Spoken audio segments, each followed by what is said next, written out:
ในจุดที่แบบเกือบที่จะแยกกันมีเคยมีจุดที่แบบรู้สึกว่าไม่น่าไปกันได้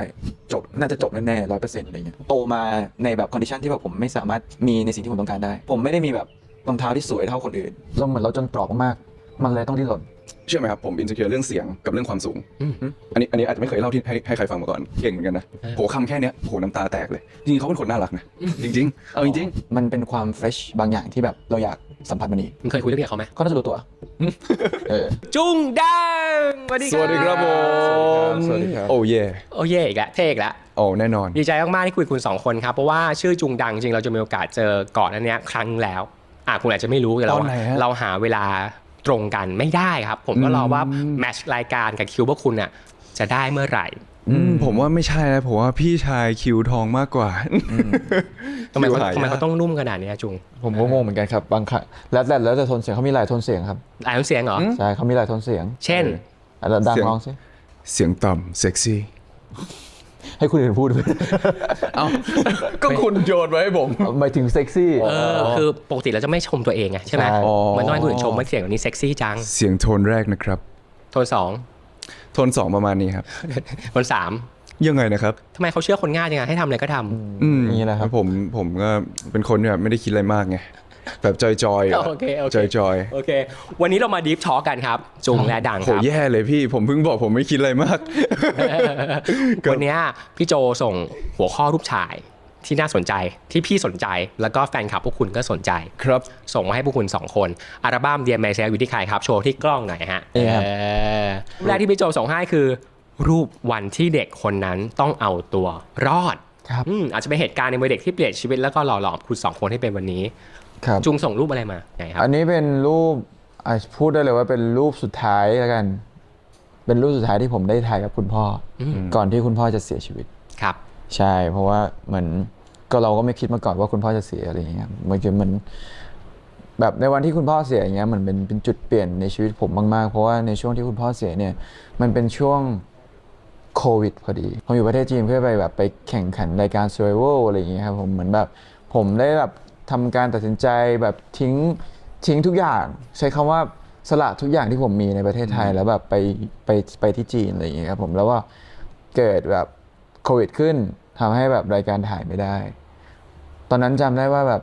เงินในบัญชีเหลือประมาณ 50,000 ทั้งเนื้อทั้งตัว ทั้งเนื้อทั้งตัวเหลือประมาณ 50,000แล้วกลับมาไทยไม่รู้จะทำไงรู้สึกว่าแบบมืดแปดด้านมาก ไม่รู้จะทำงานอะไร ไม่รู้จะไปไหนแบบซีรีส์หรอก็อาจจะไม่อาจจะแบบร้องเพลงหรือว่าอาจจะไม่ตอนนั้นเหมือนแบบทุกอย่างมันเหมือนแบบติดขัดไปหมดด้วยโควิดเหมือนจะทำอะไรก็ทำไม่ได้อะไรอย่างเงี้ยแล้วพอแบบโควิดเกิดขึ้นได้ไม่นาน คุณพ่อก็เสียอีก นั่นคือประมาณ 6 ปีเนาะ ประมาณครับ ประมาณ 6 ปี ใช่ก็ ทำไมถึงเลือกส่งรูปนี้มาให้เรา เพราะมันเป็นจุดเปลี่ยนจริงๆเพราะว่าทุกอย่างคือเหมือนแบบเราเหมือนเป็นเราเหมือนเราจนตรอกมากๆมันเลยต้องดิ้นรนดิ้นรนทำทุกอย่างเพื่อที่จะมีชีวิตอยู่รอดแล้วนอกจากผมที่ต้องรอดแล้วอะก็ยังมีครอบครัวผมที่ต้องรอดเพราะว่าผมยังมีแม่มีน้องสาวมีน้องชายอีก2-3 คน ซึ่งอยู่ที่ตุรกี อยู่ที่ตุรกีครับ ก็เลยแบบผมต้องทำทุกอย่างเพื่อให้คนของผมรอด ก็เหมือนแบบทุกอย่างปิดแล้วทุกอย่างแบบประตูทุกบานมันปิดหมดแล้วผมก็เลยแบบตามหาประตูบานใหม่อะไรเงี้ยก็โชคดีที่ว่ามันมีประตูหลายบานมากที่เปิดให้ผมในช่วงโควิด เอาจริงๆในวันที่ประตูยังไม่เปิดอ่ะเคยแวบก็มาในหัวไหมว่ามันอาจจะไม่ใช่ทางแล้วจริง ไม่เลยครับ ผมแค่รู้สึกว่ามันเป็นทางที่เราถนัดทางที่เราชอบด้วยแล้วเหมือนเราได้สัมผัสแล้วว่าการอยู่ตรงนี้มันรู้สึกแบบไหนแล้วเราก็ชอบมันจริง ๆ ครับ ๆ เราได้ทำหลายอย่างมากเราได้เต้นเราได้แสดงเราได้แบบไปแฟนมีตต่างประเทศอะไรเงี้ยคือเหมือนรู้สึกว่าแบบได้ขึ้นเวทีเรื่อยๆเราจะโหยหาเวที เราจะโหยหาเสียงกรี๊ด ครับ เราจะโหยหาการร้องเพลงไปกับแฟนคลับมันเป็นอีก feeling หนึ่งหรือว่าได้ยินเสียงเขาพวกเขาอ่ะมันแบบอีก feeling นึงแล้วเหมือนรู้สึกว่าตอนนั้นอ่ะความต้องการเรามันคือการที่ฉันอยากคือไม่รู้คืออะไรแต่ว่าอยากเห็นตัวเองอยู่บนเวทีร้องเพลงแล้วก็มีคน ที่คอยร้องไปกับเรา อืม แล้วผมรู้สึกว่าผมชอบ feeling นั้น ผมก็รู้สึกว่าทางนี้เป็นทางของเรา ใช่ พอจุงส่งรูปคุณพ่อมาให้แล้วทำให้พี่นึกถึงประมาณ3 ปีก่อนจุงให้สัมภาษณ์ถึงคุณพ่อว่าเรื่องหนึ่งที่เสียดายมากๆคือไม่มีโอกาสร้องเพลง ใช่ ให้คุณพ่อฟังเพราะว่าคุณเป็นเด็กที่ร้องเพลงในห้องน้ำสมัยก่อน ใช่ผมชอบร้องเพลงในห้องน้ำมากแล้วคือพ่อจะเป็นคนเดียวเลยในบ้านที่แบบจะเคาะประตูห้องน้ำหยุดร้องเพลงได้แล้ว คนบ้านอื่นเขาได้ยินหมดแล้วเลย นี่คือ ตน ส แบบ มัยอยู่ที่อิสตันบูล ใช่ครับก็คือแบบด้วยห้องน้ำของอันเนี้ยของบ้านก็จะแบบมันเชื่อมกันต่อกันเนี่ยมันเป็นอพาร์ตเมนต์ครอบครัว ซึ่งมันเป็นอพาร์ตเมนต์ข้างบนเป็นบ้านลุงข้างล่างเป็นบ้านลุงอะไรเงี้ยบ้านเราก็อยู่ตรงกลางอะไรเงี้ยซึ่งทุกคนจะได้ยินเสียงเราหมดอะไรเงี้ยคุณพ่อก็แบบกลัวว่าแบบเสียงเราจะไปรบกวนบ้านคนอื่นหรือเปล่าอะไรเงี้ยซึ่งก็แม้แต่ในห้องน้ำหรือว่าแม้แต่ในห้องตัวเองก็ไม่สามารถร้องเพลงได้ เราก็จะไปร้องเพลงที่โรงเรียนแทนอะไรอย่างเงี้ยซึ่งเอาพูดง่ายๆก็คือพ่อก็ไม่ค่อยซัพพอร์ตเท่าไหร่ ในเรื่องของการร้องเพลงอะไรเงี้ยเขาแค่รู้สึกว่าแบบก็มองไม่เห็นว่าเด็กคนนี้จะมีแบบมีอะไร หรือว่าร้องเพลงจะพาเขาไปในจุดไหนได้อะไรเงี้ยซึ่งพูดตรงๆตอนนั้นผมก็มองตัวเองไม่ออกเหมือนกันว่าวันนี้เราจะได้ร้องเพลงเยอะขนาดนี้ ซึ่งเดี๋ยวพวกคุณกำลังจะมีแฟนคอนด้วยกันเดี๋ยวจะมาคุยแต่ว่าแฟนคอนคุณได้ร้องเพลงแบบเต็มๆแล้วพ่อต้องได้เห็นสักที่หนึ่งแน่ ใช่แต่สุดท้ายเขาไม่ได้เห็นหรอกครับเขาจะฟังอยู่ข้างบนแต่ ๆนั่ ว่าน ไง ใช่ เพราะฉะนั้นเราไปดูรูปต่อไปของใครฮะของคุณดัง ของคุณดังนัทชัยครับ ของคุณดัง แต่ว่าชีวิตในวัยเด็กของจุงกับดังจะแตกต่างกัน ครับ ใช่ไหม ผม ดังเคยเล่าว่าดังเติบโตมาในครอบครัวที่ใกล้ชิด ครับ กันมากๆ แล้วก็รูปในวัยเด็กที่คุณที่ตามโจทย์คือว่าเด็กคนนั้นต้องเอาตัวรอดคุณส่งรูปอะไรมา ขอโทษรายการด้วยนะครับ ผมส่งรูปตอนที่ผมเข้าเรียนรอดอตอนที่จะต้องเป็นเรียกว่าไงวันสุดท้ายก่อนที่จะเข้าเขาชนไก่ครับ คุณ ผม เขียนแคปชั่นว่า เขาชนไก่ เขาชนไก่คุณ อินคาราโอเกะ กินคาราโอเกะ ใช่ครับเป็นการเทรนนิ่งที่แบบ ไม่เคยเผชิญอะไรอย่างนี้มาก่อนใช่ครับผมแล้วเป็นช่วงที่ลำบากมากๆเหมือนกัน แล้วก็ที่บ้านก็คือบังคับเลยทุกๆด้านครับผมว่าแบบเนี่ยต้องทำอย่างนี้ต้องทำอย่างนั้นได้ใช่ ซึ่งจริง ๆ แบบแค่การเข้าวงการบันเทิงอ่ะคือมันก็เป็นอะไรมันเป็น opportunity ที่ดังได้รับมาได้แบบไปทำ casting อะไรเงี้ยเพื่อที่จะเล่นเรื่องแล้วแต่ดาวครับผมแล้วก็เซ็นเข้า GMMTV ตอนแรกเขายังคิดหนักมากเลยครับผม แต่ผมเชื่อว่ามันมีโมเมนต์ที่สุดท้ายแล้วเขาต้องให้ภูมิใจอะไรคุณสักอย่างหนึ่งจากความสำเร็จที่ผ่านมาของดังอ่ะ ครับผม มันมีโมเมนต์ของการแชร์แบบนั้นให้คุณฟังไหมฮะ ก็คือโมเมนต์ที่เขาได้ไปในอีเวนต์แต่ละอีเวนต์หรือแบบการที่ดังได้ขึ้นคอนเสิร์ตครั้งแรกเนี้ยเขาไม่เคยคิดมาก่อนเลย ว่ามันจะมีอะไรแบบนี้ จนเขาบอกดังก็เก่งเหมือนกันนะโหคำแค่เนี้ยโหน้ำตาแตกเลยเข้าใจ แต่พอดังพิสูจน์ตัวเองแล้วพี่เชื่อว่ากำแพงมันจะบางลงเรื่อยๆพ่อแม่อาจจะบางทีเก๊กไม่กล้าพูดก็ได้ เพราะว่าเขา ใช่ เขาอาจจะรู้สึกว่าเขาพูดแบบนี้มาตลอด ใช่ เพราะเขาเป็นห่วงแหละแต่สุดท้ายแล้วพอดังซักเซสอ่ะก็อยากจะชมแหละแต่บางทีก็เขินเพราะตัวเองก็ดักไว้เยอะ ซึ่งอันเนี้ยเรื่องตลกเลยครับ คือเหมือนแบบพอดังแบบทำในสิ่งที่ตัวเองแบบตั้งใจจริง ๆ แล้วทำออกมาได้เขาก็จะไม่ได้ชมโดยตรง แต่เขาจะแบบไปคุยกับป้าแบบดังก็ใช้ได้นะเนี่ยเก่งนะเนี่ยแล้วป้าก็มาบอกดังอีกที ก็เลยถามว่าเอ้าทำไมแม่ไม่มาบอกตรงๆล่ะเขาบอกเขาเขินเขาไม่กล้าพูดนั่นแหละ แต่รู้ไปเถอะผมการันตีเลยคุณแม่ครับถ้าคุณแม่ฟังอยู่ผมเชื่อว่าคุณอยากให้คุณแม่มาเมนว่าภูมิใจในตัวลูกแค่ไหนครับผม ฟังอยู่แน่นอน ฟังอยู่แน่นอนครับ เขาดูติดตามหลังจากตอนนั้นคือเขาติดตามทุกอย่างเลยใช่ใช่ แต่วันคอนเสิร์ตที่เขาชมคุณนะผมว่าที่คุณร้องไห้นั่นคือแบบคำตอบที่สำคัญมากๆของชีวิตนะ ใช่ อันเดอร์ไลน์ไปเลย นั่นแหละ ครับผม นี่แค่รูปแรกอ่ะคุณอาจจะ นี่รูปแรกนะเนี่ย คุณอาจจะเป็นแขกรับเชิญคู่ที่ตั้งแต่รูปแรกแล้วคุณโยนเรื่องดิบๆใส่ผมมากกว่าที่ผมคิดเยอะมากๆนะขอบคุณมากๆที่แช ครั ร์ บ ลิง ผม ก์ ครับ จุงครับข้อที่สองเนี่ยที่พี่โจส่งให้จุงกับดังคือว่ารูปเบื้องหลังของความฝันอาจจะเป็นเหตุการณ์จุดเปลี่ยนสำคัญในเส้นทางการทำงานของแต่ละคน ครับ จุงส่งรูปอะไรมาเล่าเป็นภาพหน่อย ของผมเป็นรูป Jasper ครับใช่จริงๆรูปนี้ผมไม่ใช่คนถ่ายเองแต่ผมเป็นคนเอดิตด้วยใช่ทำรูปอะไรอย่างเงี้ยครับจริงๆคืออย่างที่ผมบอกไปผมเคยแบบอยากไปผมได้ไปประเทศจีนใช่ไหม ครับ ได้แบบไปอยู่ในโปรเจกต์ที่ต้องร้องเต้นเป็นวงบอยแบนด์ใช่ไหมครับแล้วมันก็ถูกพับลงไป ซึ่งจริงๆแล้วว่ามันเหมือนเป็นจุดที่แบบผมทิ้งทุกอย่างในประเทศไทยทิ้งทุกอย่างเลยจริงๆแบบที่ว่าแบบทุกอย่างที่ผมมีเงินในบัญชีเพื่อนๆสังคมก็คือฉันไปแล้วนะทุกคนวิชมิลักแล้วตั้งใจกับมันจริงๆแล้วตั้งใจมากๆแล้วมันมีแบบแฟกเตอร์ที่เราไม่สามารถควบคุมได้อย่างเช่นโควิดอย่างเงี้ยเข้ามาทำให้เราไม่ได้ทำมันก็เหมือนค้างคาในใจเราว่าแบบแล้วโอกาสแบบนี้เราจะได้ทำอีกตอนไหนนะใช่ แล้วพอได้แบบทำงานในวงการอยู่ทีม MTV อะไรเงี้ยทำไปเรื่อยๆทำไปเรื่อยๆจนแบบผู้ใหญ่ได้มองเห็นแบบอะไร something ในตัวพวกเราในเด็ก4 คนนี้ ในแบบสมาชิกวง Jasper สิ่งที่ทุกคนเห็นก็คือสิ่งที่คนเห็นแบบมองเป็นภาพเดียวกันก็คือ ทุกคนล้วนมีสตอรี่ที่คล้ายๆกัน ทุกคนมีแบบภาพเป้าหมายที่เหมือนกัน มีฝันใกล้ๆกันใช่ ผมเคยเป็นเทรนนีมาก่อนซันต้าเคยเป็นเทรนนีมาก่อนปอนเกือบจะไม่ได้เป็นนักแสดง GMMTV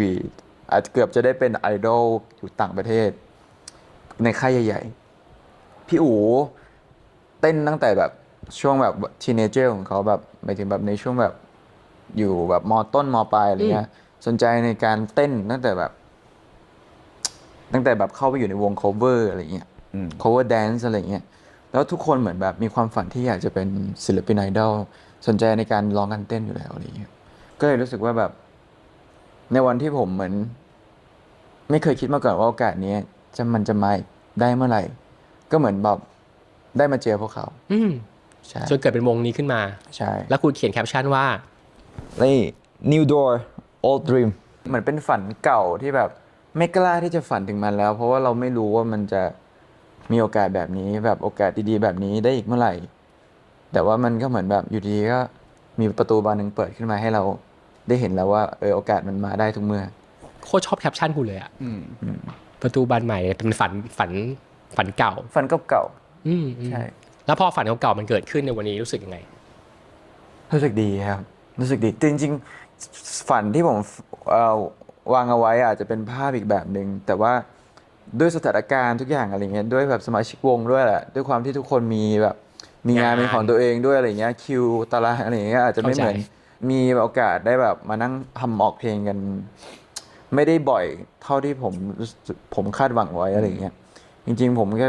คาดหวังว่าจะมีแบบอัลบั้มอะไรเงี้ยแต่ว่าดูตารางแล้วงั้นเราออกซิงเกิลไปก่อนแล้วกันนะแบบค่อยๆปีนี้ค่อยๆไปอะไรเงี้ยมันอาจจะเป็น first jigsaw ก็ได้ใช่ที่กำลังต่อเป็นภาพที่คุณกำลังอยากเห็นอยู่ใช่ผมรู้สึกว่าภาพมันจะชัดขึ้นในปีหน้าในจุดที่มันทุกอย่างแบบลงตัวแล้วอะไรเงี้ยโอเคใช่เรารอดูภาพนั้นนะฮะเรารอดูภาพนั้นจนถึงจะก่อนจะถึงวันนั้นพวกผมก็เก็บเกี่ยวประสบการณ์ซึ่งการที่อยู่ใน GMMTV ผมรู้สึกว่ามันเป็นจุดรวมโอกาสมากๆเพราะว่าถึงแม้ว่าคุณจะมีความสามารถถึงแม้ว่าคุณจะสมมติว่าคุณจะหน้าตาดีคุณร้องเพลงได้คุณเต้นได้คุณทำได้หลายอย่างแต่ถ้ามันไม่มีโอกาสพี่มันก็ไม่มีอะไรมันก็จะไม่มีใครเห็นถ้าไม่มีโอกาสก็จะไม่มีใครเห็นจริงๆนะคนเก่งๆในประเทศไทยเยอะมากๆเยอะแบบมากๆแบบคนที่เก่งกว่าผมคนที่หน้าตาดีกว่าผมคนที่เต้นเก่งกว่าผมคนที่แบบทำอะไรได้ดีกว่าผมมีเยอะแยะมากๆแต่ว่าแค่ไม่มีไฟส่องไปถึงเขาถ้าสมมติตอนนี้มีคนกำลังดูอยู่แล้วเขาเป็นคนอย่างที่คุณพูดเลยเขาอาจจะหน้าตาดีกว่าคุณร้องเพลงเพราะกว่าคุณแสดงเก่งกว่าคุณแต่เขาไม่มีโอกาสจนเขารู้สึกเริ่มท้อแล้วสิ่งที่จุงอยากบอกเขาคือผมอยากจะบอกทุกคนที่ตอนนี้แบบมีความสามารถรู้สึกว่าตัวเองมีอะไรผมแค่รู้สึกว่าแบบด้วยยุคนี้มันเปลี่ยนไปแล้วมากๆโอกาสเราไม่ต้องหาก็ได้เราสร้างขึ้นมาเลยเพราะเราอยู่ในยุคที่เราสามารถสร้างโอกาสให้ตัวเองได้เราอยู่ในยุคที่โซเชียลเข้าถึงง่ายมากๆเราอยู่ในยุคที่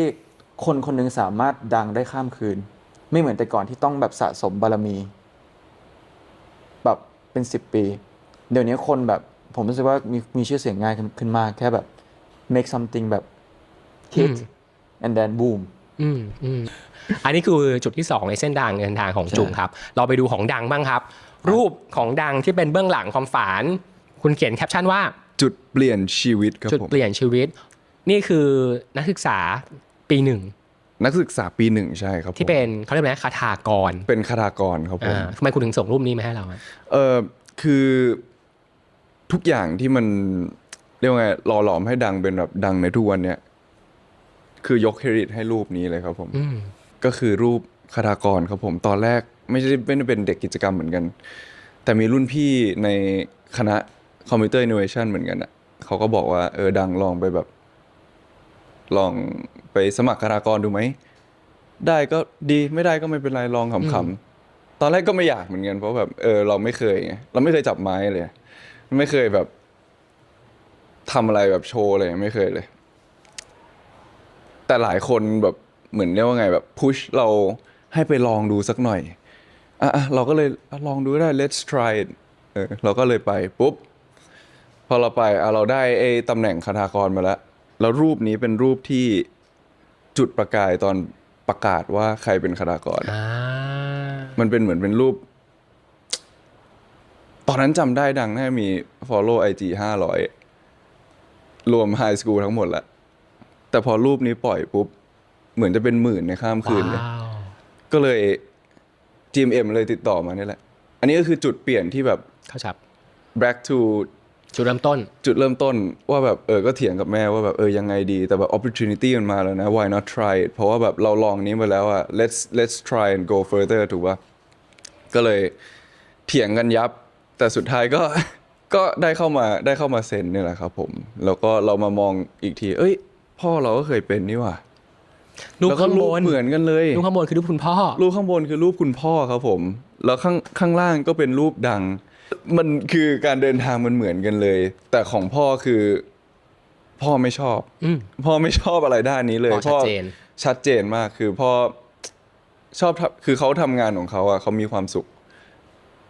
เขาเลยแบบทิ้งตรงนั้นไปคนให้มาแคสหนังอะไรเยอะมากเลยนะคุณพ่อแต่ก่อนนี้พ่อแบบหล่อมากใช่ผมมองแล้วพ่อก็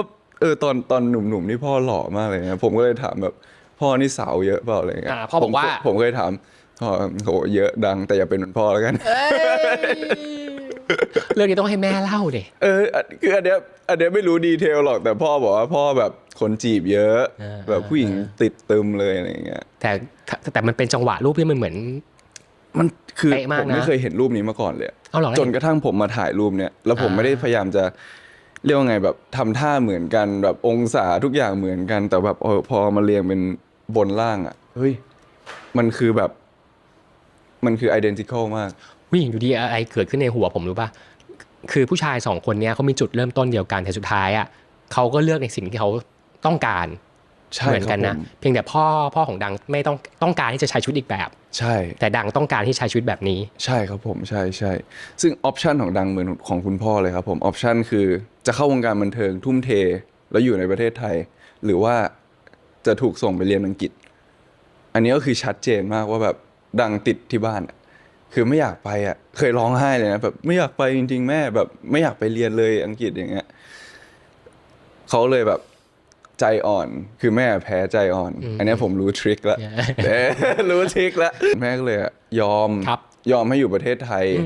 แต่เขาก็ไม่ได้แบบ expect ว่าจะต้องมาเป็นอยู่ในวงการเลยก็เขาให้ทำอย่างอื่นไปอะไรเงี้ยพอผมมองชีวิต2คนนี้มันเหมือนแบบมันคือซ้ายหรือขวาจริงๆเลยนะคือแบบเพราะจุดอยู่ตรงเชื่อมตรงกลางเหมือนจุดเดียวกันใช่มันจะแบบอย่างนี้เลยอย่างเงี้ยคือถ้าผมเลือกที่จะเรียนอังกฤษนะวันนี้ไม่ได้เห็นหน้าผมละอันนี้คือเรื่องจริงมันแบบคือแบบมันเป็นแค่การ decision ในหัวว่าแบบอันนี้ก็ได้แต่แบบพอเราเลือกอันนี้แล้วแบบทุกอย่างมันก็จะเกิดขึ้นไหมเป็นเราในวันนี้ก็เลยรู้สึกแบบก็คุยกับแม่รู้สึกว่าแบบเราเลือก the right decision แล้วเพื่อที่จะแบบได้แบบสัมผัสความรักเยอะขนาดนี้ขออนุญาตไปรูปที่3รูปที่3ที่พี่โจส่งโจทย์ให้ครับคือรูปในวันที่เกือบไม่ไหวที่สุดในชีวิตจุงส่งรูปเหตุการณ์อะไรมาคะมันคือจริงๆแล้วมันเป็นรูปวันนั้นดีกว่าวันนั้นคือเป็นวันที่ผมพาโคทำงานมาเหนื่อยมากทำงานมาแบบหลายวันติดกันแต่สุดท้ายมันมีน้องสาวบอกว่าอยากไปเที่ยวด้วยกันอะไรอย่างงี้ปกติน้องสาวผมจะไม่ค่อยแบบอยากไปเที่ยวด้วยกันเท่าไหร่เพราะว่าน้องสาวติดห้องถึงแม้ว่าผมจะเป็นคนขับรถแต่ว่าสุดท้ายเหมือนวันนั้นน้อง เป็นคนเหมือนพาผมไปเที่ยวมากกว่าเหมือนบางครั้งเราก็จะเหมือนลืมจุดเป้าหมายของเราว่าแบบที่ทุกวันนี้เราทำงานก็เพื่อมันเลี้ยงน้องๆนี่แหละไม่ได้มีอะไรเลย ที่ทุกวันนี้เหนื่อย ทุกวันนี้แบบแทบจะไม่มีวันว่างเลยอย่างเงี้ยที่เรายอมทำงานทุกวันก็เพราะว่าเราอยากเห็นน้องๆได้อยู่ในโรงเรียนดีๆได้อยู่ในจุดที่ดีๆแล้วเหมือนวันนั้นมันเหมือนทำให้เราพอเราอยู่กับใกล้ตัวน้องอะไรเงี้ยเราก็เลยแบบเหมือนฟูลฟิลบางอย่างในตัวเราที่ว่าทุกวันนี้เราทำงานเราก็ทำเพื่อน้อง แล้ววันเนี้ยเราก็มานั่งกินข้าวพร้อมหน้าพร้อมตากับน้องๆใช่แม่ผมไม่มาด้วยแม่ผมเหนื่อยนวดอยู่บ้านนี่เหตุการณ์นี้นานยังครับเลยนะครับนานหรือยังเหตุการณ์นานแล้วนี่นานแล้วครับแต่แค่จำได้เพราะว่าจำบางครั้งเราจำได้วันได้ เพราะว่าเราจำความรู้สึกของวันนั้นได้ใช่ผมก็เลยเลือกรูปนี้มาวันนั้นออกไปด้วยความรู้สึกเหนื่อยแต่ว่าน่าจะกลับห้องด้วยอีกความรู้สึกใช่จริงอีกความรู้สึกใช้คำว่ายังเหนื่อยอยู่ไหมยังเหนื่อยอยู่แต่ว่าเป็นเหนื่อยที่รู้สึกดีใช่เหมือนได้ตอกย้ำกับตัวเองว่าทุกวันนี้เราทำในสิ่งที่เราอยากทำแล้วจริงๆนะใช่เราเห็นน้องสาวได้มีห้องเป็นของตัวเองเราเห็นน้องชายมีห้องเป็นของตัวเองน้องสาวคนเล็กก็มีห้องเป็นของตัวเองทุกคนได้กินในสิ่งที่ทุกคนอยากจะกินเพราะว่าเหมือนผมโตมาในแบบคอนดิชันที่แบบผมไม่สามารถมีในสิ่งที่ผมต้องการได้ผมไม่ได้มีแบบรองเท้าที่สวยเท่าคนอื่นผมไม่ได้มีกระเป๋าที่ดูดีผมไม่ได้มีแบบดินสอที่แบบคุณภาพดีที่สุดผมใช้เกือบจะหมดดินสอแท่งนึงผมต้องใช้เกือบจะหมดเพื่อที่จะไปซื้อดินสอใหม่ขอแม่ซื้อดินสอใหม่ผมแค่รู้สึกว่าแบบผมไม่อยากให้น้องผมต้องมาใช้ชีวิตแบบนั้นแบบผมนั่นคือชีวิตของคุณสมัยอยู่ตุรกีใช่คือเป็นแบบคือแบบไม่ได้ลำบากมากแต่ว่าต้องประหยัดคือสิ่งที่คุณเล่าเหมือนคุณทำหน้าที่แทนพ่อใช่มันคืออยากทำไหมไม่อยากทำนะผมไม่ได้อยากทำหน้าที่แทนพ่อเลยถ้าผมเลือกได้กลับไปผมก็ขอให้พ่อยังอยู่มีชีวิตอยู่แต่แบบสุดท้ายมันทุกอย่างมันบีบบังคับให้เราต้องโตในวันที่เราไม่อยากโตแต่สุดท้ายเราก็จะโตเรามาดูรูปของดังกันบ้างครับในหัวข้อนี้รูปในวันที่เกือบไม่ไหวที่สุดคุณส่งรูปอะไรมาให้เรารูปนี้ครับผมคือรูปอะไรฮะคือรูปตอนดังเรียนปี3ครับผมกับเพื่อนคนหนึ่งครับผมคนนี้ชื่อปอนนรวิทย์ครับผมเรียกว่าเราสองคนเข้าวงการบันเทิงพร้อมๆกันแล้วเหมือนมันเลยเจอปัญหาเรื่องการเรียนไปด้วยทำงานไปด้วยตอนนั้นจำได้เลยว่าแบบเลือดกำเดาไหลต่ออาทิตย์ไม่เกิน10 รอบแบบประมาณ10 รอบต่ออาทิตย์10 รอบต่ออาทิตย์เพราะอะไรเครียดเหรอเครียดมากครับผมสอบไหนจะ calculus 1 calculus 2 calculus 3มีพวกแบบ Python C Golang อะไรเงี้ยผมต้องพุชตัวเองมากๆทั้งในด้านการเรียนโดยที่แบบคือผมเล็งไว้แล้วเอาผ่านแบบไม่โดนทายทำงานไปด้วยเรียนไปด้วยยังไงให้มันแบบไปด้วยกันแล้วแบบ2 ด้านไม่เสียเลยซึ่งลองแล้วแต่มันก็แทบจะเป็นไปไม่ได้หนักครับผมคือมันเสียสุขภาพด้วยแหละคือพอเราแบบอยากได้ทุกอย่างพร้อมกันเนี่ยก็อย่างที่บอกเรื่องของเราไหล10 ครั้งต่อ1 อาทิตย์ตอนช่วงไฟนอลยิ่งหนักเลยครับผมตอนนั้นจนต้องแบบเข้าโรงพยาบาลบ้างไปตรวจอะไรอย่างเงี้ยมันเลยรู้สึกว่าแบบช่วงเนี้ยหนักสุดในชีวิตละสิ่งที่คุณได้บทเรียนจากมันคือเรื่องอะไรเหตุการณ์นี้คือจริงๆคือมันเป็นเรื่องของแบบ work life balance กับ priority ที่เราเซตไว้ว่าแบบเราจะ strive หรืออยากได้อะไรก่อนครับผมซึ่งมันเป็นการแบบ time management ด้วยเพราะต้องยอมรับเลยแต่ก่อนเป็นคนที่แบบสเปซสปะเรื่องเวลามากคือแบบแต่ถ้าเกิดแบบการนัดอะไรเงี้ยไม่ได้สายนะแต่ว่าแค่แบบจัดตารางชีวิตตัวเองไม่ค่อยได้แต่ก่อนก็อย่างที่ว่ามันจะมีเรียนมันจะมีบอลอะไรเงี้ยเรามองบอลเป็นหลัก เรามองกีฬาเป็นหลัก เรียนอย่างเงี้ยเราไม่เอาเลยจนครูต้องมาด่าเลยนะว่าแบบเนี่ยดังถ้าเป็นอย่างเงี้ยจะต้องออกแล้วนะผมก็เลยแบบเอาว่าสักตั้งก็ตั้งใจกับเพื่อนเลย ตอนนั้นก็คือบอลเป็นรองเลย มันเลยทำให้เรารู้ว่าแบบ โอเคคือแบบความฝันการเป็นนักบอลอะมันคือมันเปอร์เซ็นต์น้อยมากๆถ้าเอาตรงๆ คือเหมือนเปอร์เซ็นต์ที่ผมอยากจะมาเป็นแบบแอสโทรนอตอะมันก็แทบจะไม่มีเลย แต่ว่าการเรียนอย่างเงี้ยมันแบบมันเป็นไปได้กว่า มันเป็นแบบมันเป็น common thing ที่ผู้ใหญ่เขาแบบปลูกฝังเรามาเราเลยตั้งใจแมทตอนนั้น ผมถ้าพูดไปเดี๋ยวหาว่าโมจาก F นะ มาอีกแล้วได้ A star เลยนี่แบบไม่มีตรงกลางเลยนะพี่ ตกลงโมปะ ไปอย่างนี้เลย ตกลงโมไหม ก็โมเลย ตอนนั้นแบบได้ไปรับ golden certificate เลยตอนนั้นก็คือแบบมันทำให้เราเรียนรู้ว่าเราควรโฟกัสอะไร priority อย่างที่บอก priority ครับผม เพราะแบบมันเป็นจุดที่เราจะออกแล้วอะเราก็เลยต้องแบบเราต้องสู้กับมัน ซึ่งตรงนี้ก็เหมือนกันครับผม คือดังไม่อยากเรียนคือตั้งเป้าหมายไว้กับเพื่อนกับไอ้ปอนเนี่ยแหละจริงๆว่าแบบไม่อยากเรียนเกิน4 ปีเลย คืออยากให้4 ปีแล้วแบบจบพร้อมๆเพื่อน ไม่ใช่จบพร้อมแพทย์ครับผมอันนี้คือคอนเซปต์เรา เฮ้ยเราต้องจบพร้อมเพื่อนดิวะก็ทำมาจนได้ครับผม ก็เลยแบบรู้สึกว่าแบบเหมือนได้รีลีสแบบปล่อยหินก้อนโตที่เป็นแบกไว้อยู่ผมแบกไว้หนักมากตอนนั้นหลังหักเลยจริง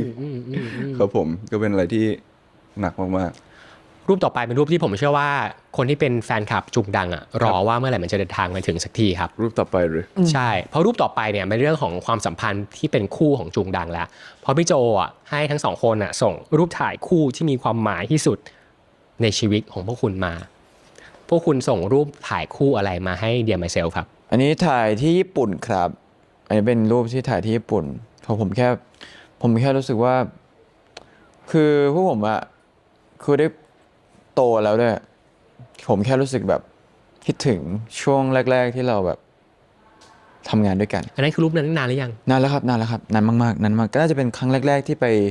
แฟนมีตที่ญี่ปุ่นมั้งครับแล้วคุณเขียนแคปชั่นว่า That's mine ถ้าย้อนกลับไปใน IG ผมนะก็จะเป็นรูปนี้แล้วก็จะเป็นแคปชั่นว่า smile ผมแค่รู้สึกว่าแบบพอทำงานไปเรื่อยๆโตไปเรื่อยๆอะไรเงี้ยรูปคู่ที่เป็นแบบรูปคู่ยิ้มน้อยมากเหรอติดแอคครับไม่ใช่อะไรติดแอคเกือบแล้วเกือบพีบแล้วคือติดแอคแล้วแบบแค่รู้สึกว่าแบบแบบคือคนเรามันก็ต้องเปลี่ยนแหละเนาะมันแบบทุกอย่างแบบความคิดแบบบุคลิกภาพทุกอย่าง everything mindset อะไรเงี้ยทัศนคติเปลี่ยนทุกอย่างเปลี่ยนอะไรเงี้ยแต่แค่แบบแค่เสียดายแล้วก็คิดถึงบางอย่างที่เราเคยมีในแบบในช่วงแรกๆแต่มันก็ยังมีอยู่นะแต่แค่แบบรู้สึกว่ามันเป็นความเฟรชบางอย่างที่แบบเราอยากสัมผัสมันอีกมึงเคยคุยเรื่องนี้กับเขาไหมเขาน่าจะรู้ตัวไม่หมายถึงแบบไม่ใช่แบบพวกเรา2 คนนะหมายถึงแบบบุคลิกภาพของพวกเราทุกอย่างมันเปลี่ยนไปตามกาลเวลาอยู่แล้วซึ่งเป็นเรื่องปกติมากที่คนเราจะเปลี่ยนแปลงใช่เป็นปกติมากๆก็แค่คิดถึงไม่มีอะไรที่จะคือแบบไม่ได้เสียดายด้วยเพราะว่าผมเชื่อว่าการเปลี่ยนแปลงมันพาร์ทหนึ่งของการเติบโตอยู่แล้วแค่คิดถึงรอยยิ้มนั้นของจุดเริ่มต้นจุงดังขึ้นมาใช่เดี๋ยววันนี้จบรายการเราจะมาถ่ายรูปรอยยิ้มนั้นของคุณทั้งคู่ได้ครับผมเราจะไม่ให้คุณติดแอคหล่อเราจะรอยยิ้มแบบนั้นได้ครับทำวีเนียร์มาเรียบร้อยใช่ครับเราไปดูรูปคู่ของดังบ้างได้เลยครับดังส่งรูปอะไรมาเพราะว่าคุณไม่ได้ส่งมาแค่รูปเดียวด้วย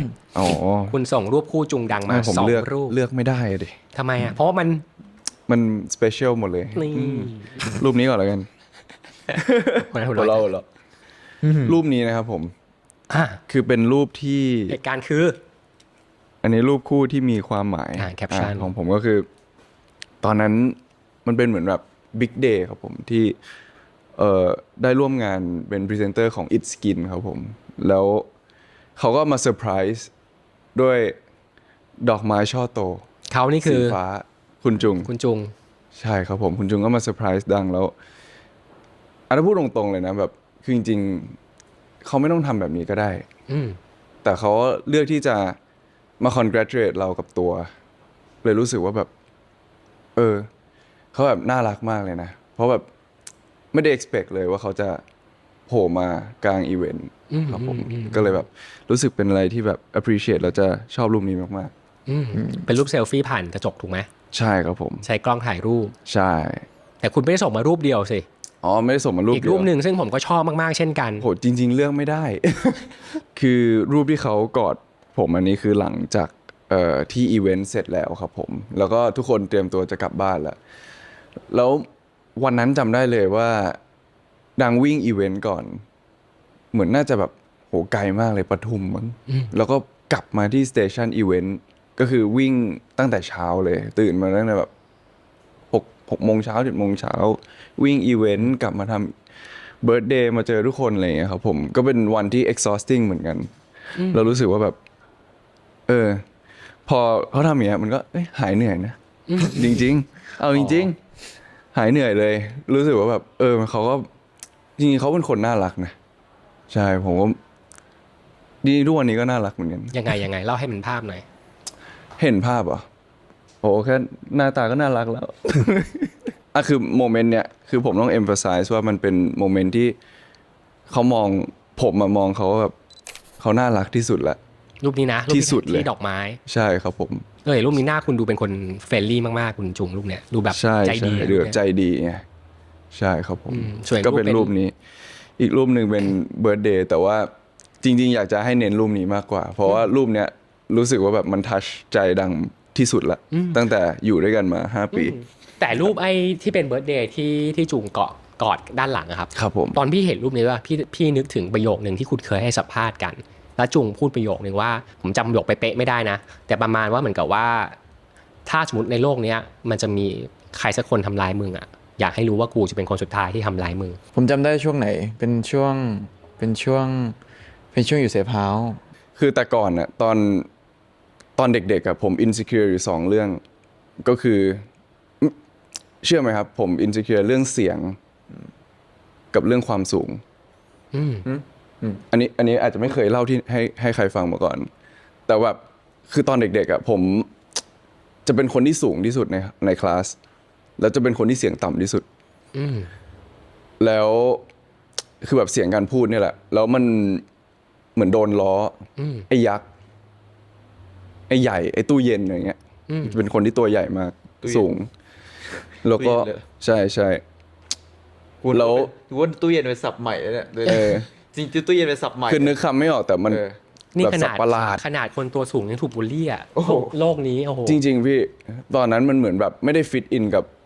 เด็กๆอันนี้โรงเรียนเก่านานละแล้วก็เสียงต่ำก็เลยแบบเหมือนเลยปลูก insecurity สิ่งนี้ขึ้นมาว่าแบบ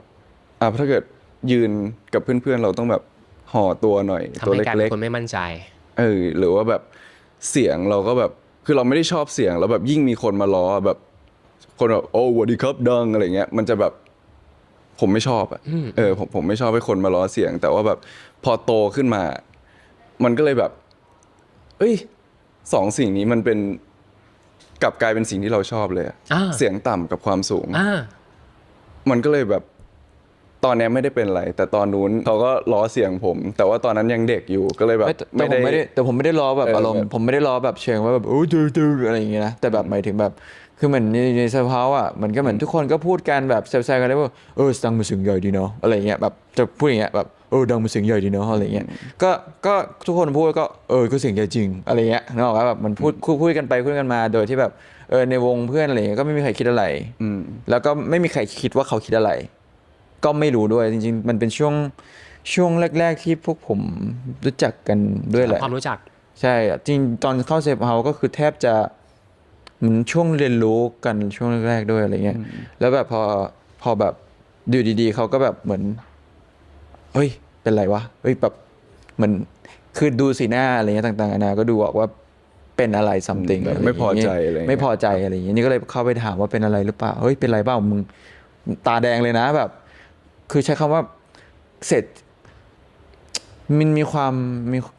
ไม่ชอบที่โดนล้อด้วยแหละมันก็เลยมีความโกรธมีความเสียใจมีความอะไรปนอะไรเงี้ยก็เลยแบบโกรธน่าจะนำโกรธนำแต่ว่าตอนนั้นอ่ะ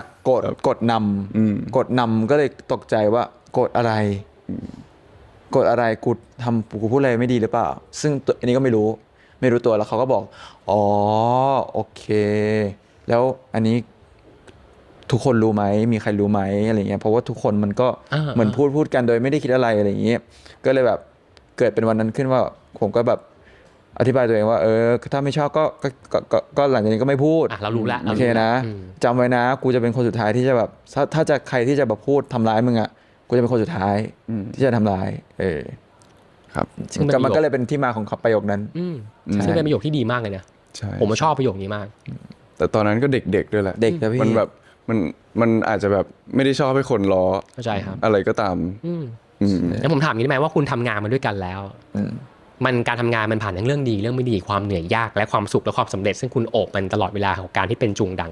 ความเป็นจุงดังในวันนี้ในความรู้สึกของคุณสองคนเป็นยังไง ถ้าณตอนนี้เลยผมว่าโอเคดีครับผมเข้าใจกันมากขึ้น ดีเลยแบบมันก็มีช่วงที่แบบไม่เข้าใจกันอยู่แล้วครับผมแต่ว่าพอแบบได้มาแบบคุยกันว่าคนนี้ไม่ชอบอะไร เราก็แค่ไม่ต้องทำสิ่งนั้น คือเราดังพื้นฐานเป็นคนที่แบบไม่ได้อยากมีปัญหากับใครอยู่แล้วคือถ้ารับรู้ว่าคนนี้ไม่ชอบอะไรเราก็แค่ไม่ทำซึ่งจริงๆมันก็ vice versa เหมือนกันเราก็แชร์ว่าแบบเราไม่ชอบอะไรเขาไม่ชอบอะไร เราก็เหมือนปรับให้เข้ามาตรงกลางครับผมจุงล่ะความเป็นจุงดังในวันนี้เป็นไงบ้างความเป็นจุงดังในวันนี้เปลี่ยนไปเยอะพี่มีหลายเวอร์ชันมีหลายยุคแรกก็จะเป็นแบบใสๆแบบเป็นเด็ก2 คนไม่คิดอะไรเขาเรียกว่าอะไรแบบโตขึ้นแล้วกันใช้คำว่าทุกวันนี้ปัจจุบันนี้ก็โตขึ้นผ่านร้อนผ่านหนาวมาเยอะมากๆเคยอยู่ในจุดที่แบบเกือบที่จะแยกกันเคยมีจุดที่แบบรู้สึกว่าไม่น่าไปกันได้น่าจะจบแน่ๆ100%อะไรเงี้ยต่างๆนะแต่สุดท้ายมันขอบคุณผู้ใหญ่แล้วกันขอบคุณผู้ใหญ่ที่สุดท้ายเรายังโชคดีที่เรายังมีผู้ใหญ่ที่แบบเขาคอยชี้แนะเราแล้วในวันนี้คุณ2 คนเป็นที่พึ่งให้กันขนาดไหนในเรื่องของงานในเรื่องของชีวิตใดๆเรียกว่าไงนับวันที่ไม่เจอกันได้เลยคือเจอกันแทบจะทุกวันเลยยิ่งช่วงนี้นะใช่ครับผมยิ่งช่วงนี้ก็คือเจอกันทุกวันครับผมก็คือมันเป็นเหมือนแบบความเคยชินไปแล้วแต่ความเคยชินนี่แหละที่เราอาจจะประมาทได้ไงถูกไหมถ้าเกิดเราแบบเจอทุกวัน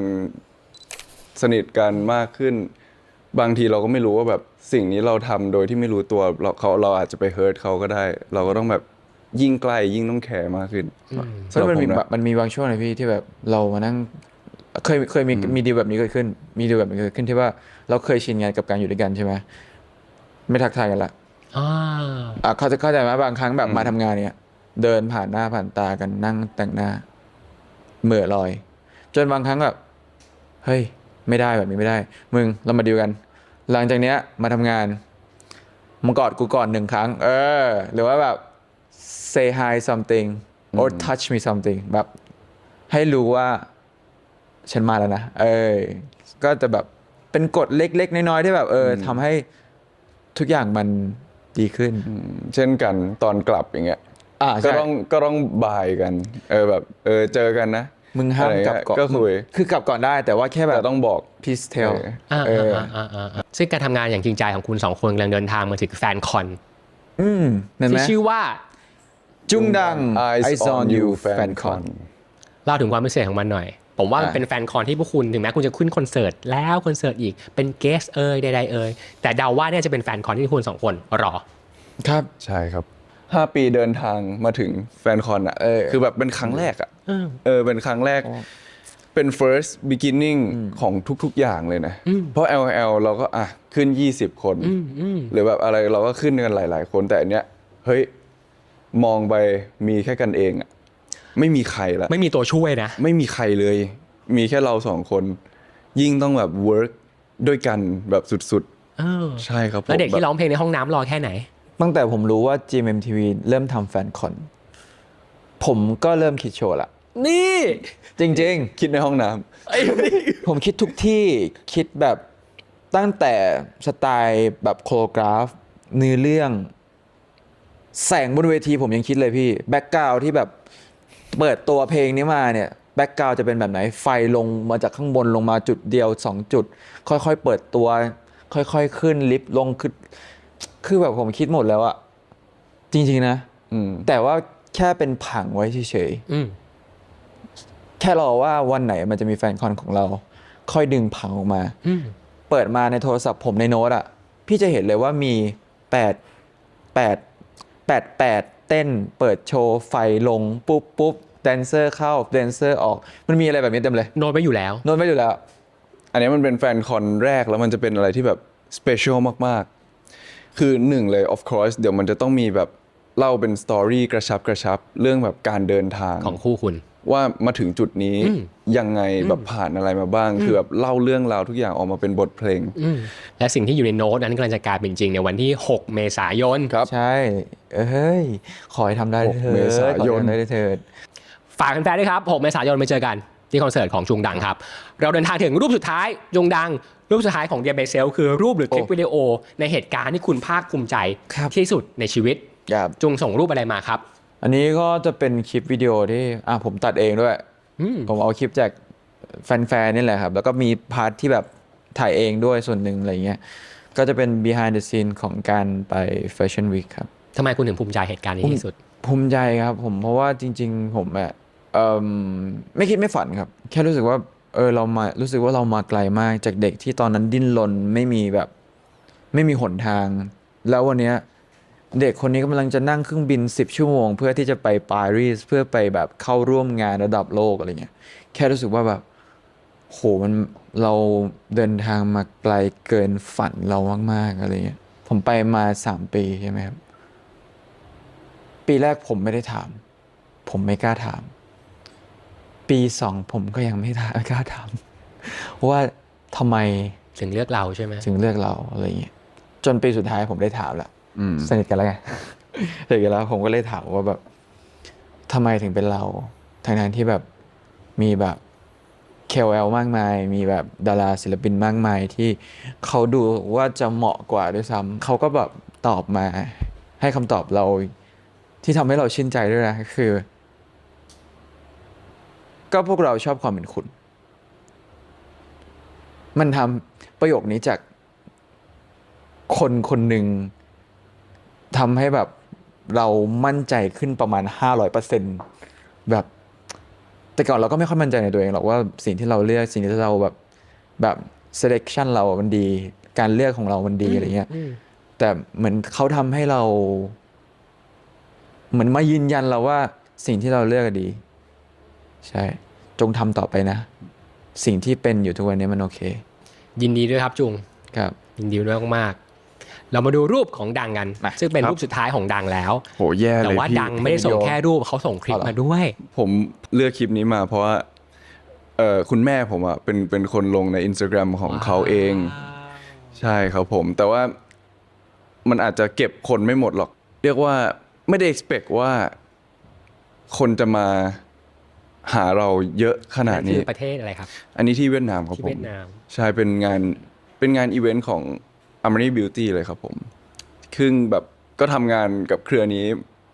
บ่อยๆอยู่แล้วแต่พอเราได้ไปเวียดนามคือเราตกใจมากกับภาพที่เราเห็นมันเป็นคนพูดนัทถ้าใช่ตั้งแต่ลงรถตู้เลยแล้วก็คนแบบล้นออกมาจนถึงประตูจนการ์ดต้องมาแบบแบบมาคุมกันหลายคนมีหลายชั้นเลยวันนั้นถ้าเกิดเห็นคลิปจะเห็นภาพมากขึ้นแล้วรู้สึกว่าแบบโหตอนเห็นภาพนั้นน้ำตาจะไหลจริงๆคือแบบเป็นคนที่เซนซิทีฟกับอะไรอย่างเงี้ยเซนซิทีฟกับพวกแบบความรักที่แบบมีให้กันและกันอย่างเงี้ยรู้สึกว่าแบบมันแฮปปี้อ่ะที่ได้เห็นภาพเนี่ยแล้วผู้บริหารก็มากระซิบเนี่ยคุณทำได้แล้วห้างแตกเลยดังโหตอนนั้นแบบรู้สึกแบบทัชจริงๆครับผมก็เป็นแบบแล้วอีกอย่างหนึ่งก็คือคุณแม่ก็มาแชร์ด้วยใช่ผมก็คิดถึงโมเมนต์นี้เหมือนกันว่าเราเล่าเริ่มต้นรายการที่ครอบครัวอาจจะไม่ได้เห็นด้วยกับความฝันนี้ใช่ครับแต่วันนี้คุณแม่กำลังแชร์ความฝันนี้ของคุณอยู่ใช่ซึ่งเขาน้อยทีมากครับผมที่เขาได้แชร์แต่ละงานของดังซึ่งหนึ่งในนี้เป็นคลิปที่เขาแชร์ลง IG แล้วนอกจากแชร์เขาพินไว้ด้วยเขาปักหมุดไว้เลยคือแบบ คนฟังอาจจะแบบก็ทำไมก็แค่ปักหมุดแต่แบบสำหรับดังมันแบบถ้าเกิดย้อนความเล่าแบบว่าคุณพ่อคุณแม่ดังเป็นยังไงแล้วการที่เขาแค่ทำอย่างเงี้ยโอ้โหดีใจมากแล้วรู้สึกว่าแบบ complete ละในด้านแบบร่วมงานอีเวนต์กับเรื่องกับของคุณแม่ครับผมใช่จบในคลิปเดียวเลยคือเป็นคลิปที่ความรักจากคนที่รักคุณกับคนที่คุณรักแล้วเขาปักหมุดความรักนี้ไว้ใช่ครับผมคือเขาเซฟไว้เลยใช่แล้วอีกรูปหนึ่งครับผมก็จะเป็นรูปนี่เลยครับผมรับปริญญาครับผมแน่นอนครับผมรูปนี้ขาดหายไปไหนไม่ได้แน่นอนครับผมก็อย่างที่เล่าเลยฝ่าฟันมา4 ปีท่วนแบบทำงานไปด้วยแล้วก็เรียนไปด้วยจนจบแล้วหล่อเชรูปนี้หล่อเกินโอ้โหก็ว่าไปพี่ชาย ก็ใส่ครุยแดงของวิศวะลาดกระบังครับผมก็รู้สึกว่าเราทำได้แล้วก็อีกหนึ่งอย่างเลยที่ทำให้ดังอิโมชันอลมากก็คือคุณแม่ก็มีน้ำตาเหมือนกัน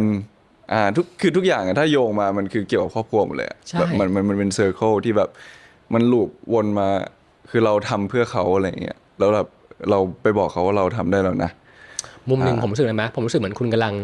วิ่งพิสูจน์ตัวเองตลอดเวลาใช่ครับผมมันเป็นฟิลนี้จริงๆครับผมว่าคุณ2คนมีจุดเชื่อมคล้ายๆกันเรื่องนึงคือเรื่องความพยายามเรื่องครอบครัวนี่แหละจุงเองก็มีเรื่องของครอบครัวเรื่องของความฝันเหมือนกันความสุขมันสะท้อนจากสิ่งที่คนที่เรารักมีความสุข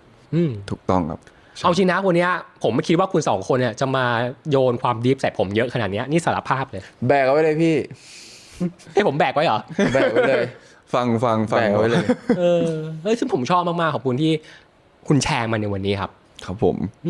คำถามสุดท้ายจริงๆแล้วได้เลยครับ Dear Myself เราพูดทุกต้นรายการว่าแต่ละคนไม่ค่อยมีโอกาสได้พูดคุยกับตัวเองเรื่องราวของตัวเองฮะวันนี้สิ่งที่ผมอยากจะให้คุณแชร์คือ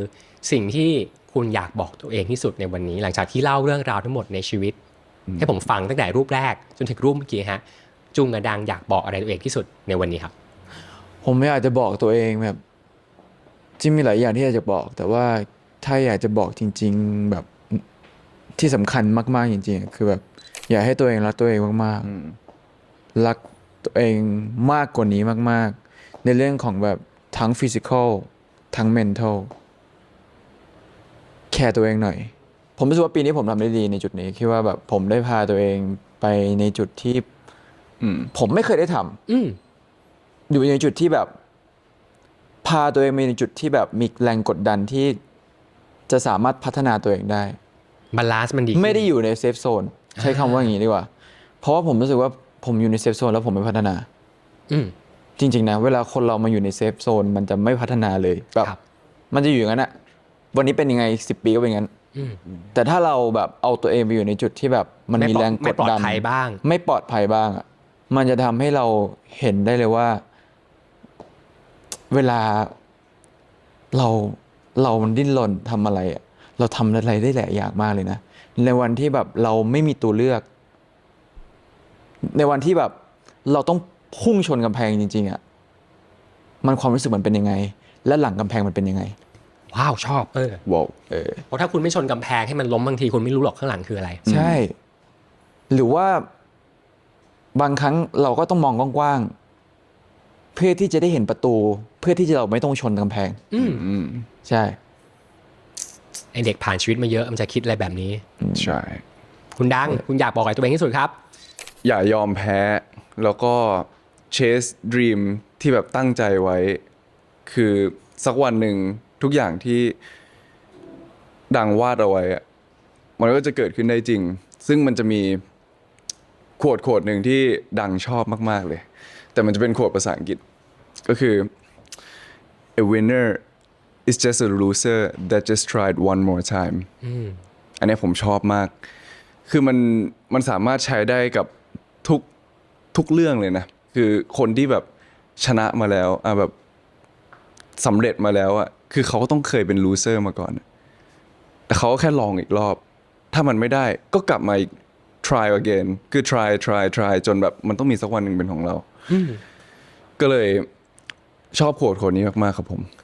จุงดังผมโคตรชอบ EP นี้เลย ขอบคุณคุณสองคนมากอีกครั้งนี่เป็น EP หนึ่งที่ผมชอบมาก ผมเชื่อว่าคุณสองคนยังมีอีกหลายเรื่องไม่แน่วันหนึ่งเราจะได้เจอกันอีกคุยสิ่งที่มันดีฟกว่านี้คุยสิ่งที่คุณไม่เคยเล่า แม้วันนี้คุณจะได้เล่าเรื่องที่ไม่เคยเล่าเยอะ ดีฟสุดแล้วพี่ ขอบคุณมาก ครับผมขอบคุณ ซึ่ นะ ง ครั ข บ อบคุณป้าๆนะครับ ผมไม่อยากจะบอกตัวเองแบบ